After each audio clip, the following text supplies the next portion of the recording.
What's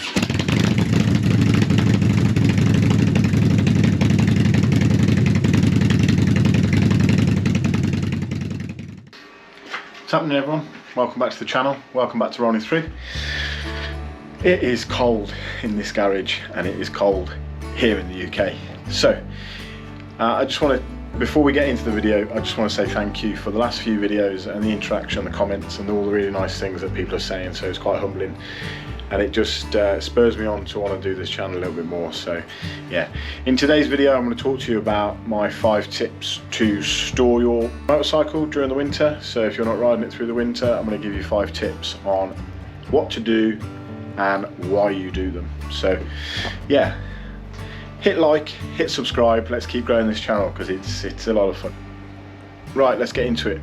Tip number 1, stabilize or drain your fuel. Now what do I mean by that? So if you're going to leave your fuel in your tank,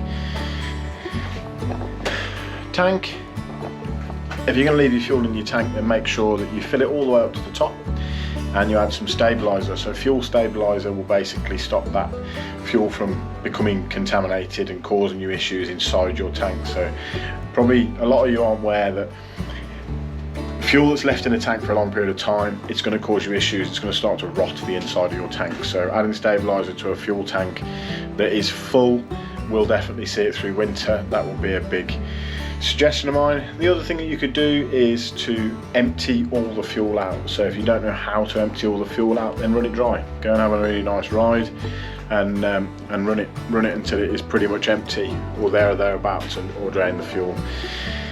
If you want to drain the fuel, then obviously make sure that you've got a bowl, a pipe, and then on the older Harleys, for example, you can undo the pipe on the carburetor and drain all the fuel into a bucket. Much more simpler if you just run it dry. Just take it for a ride and just use all that fuel up and then store it. Tip number 2, tyres. So your tyres are the life and soul of your bike. They keep you safe. So what are my tips for tyres? You want to avoid having flat spots. And how are you going to get flat spots? You're going to get flat spots by leaving the bike sat on the floor and it's not jacked up. You want to put all the pressure in your tyres.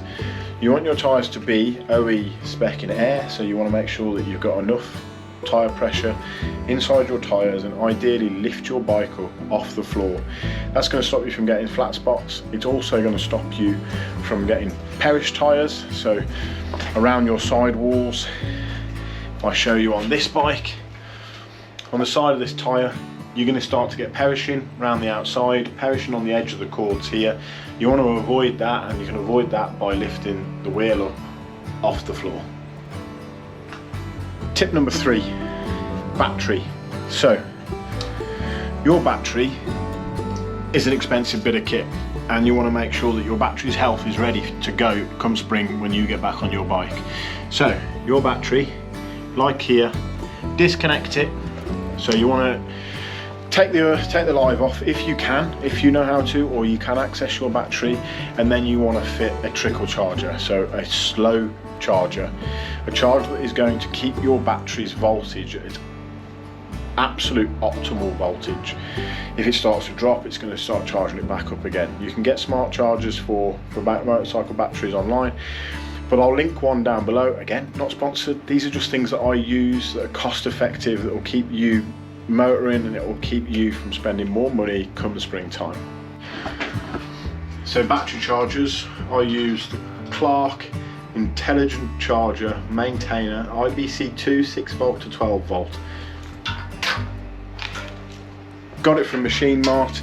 I think it costs about 23 quid. I'll put it on the screen right now so you'll see how much that is. But this is a smart battery charger and it will just top up the percentages and it will tell you when your battery is charged.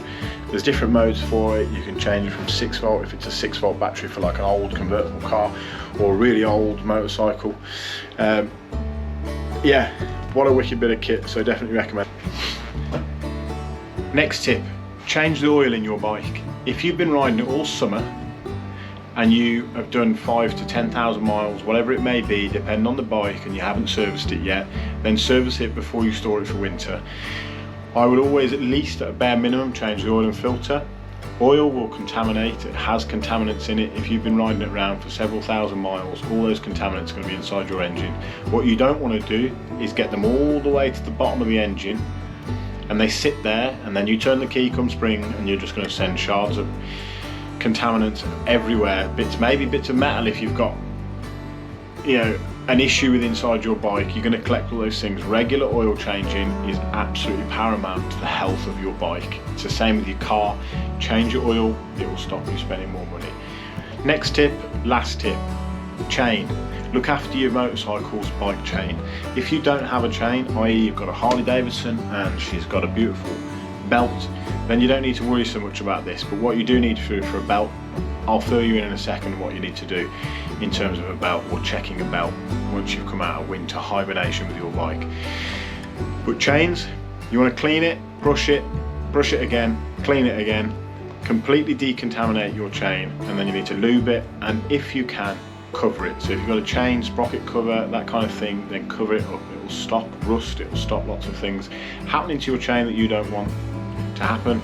Come March, you're going to take the cover off and it's going to be golden and rusty, and then you're going to need to either start scrubbing or replace it. If your bike's got a belt, come the spring, you want to check your belt. So when you're checking your belt, you want to check that it is not perished, yeah, that there's no snaps, cracks or broken bits in it. So turn the belt up and visually inspect it, and that way you'll know your belt is not going to snap.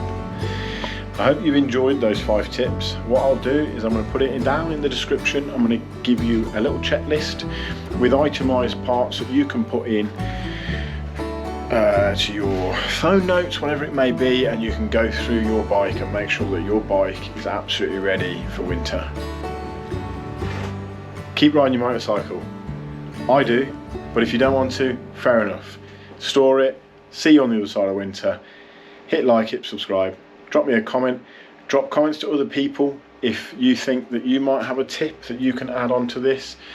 Let's all help each other out and make sure we are still ready to go in the spring. Peace out, guys.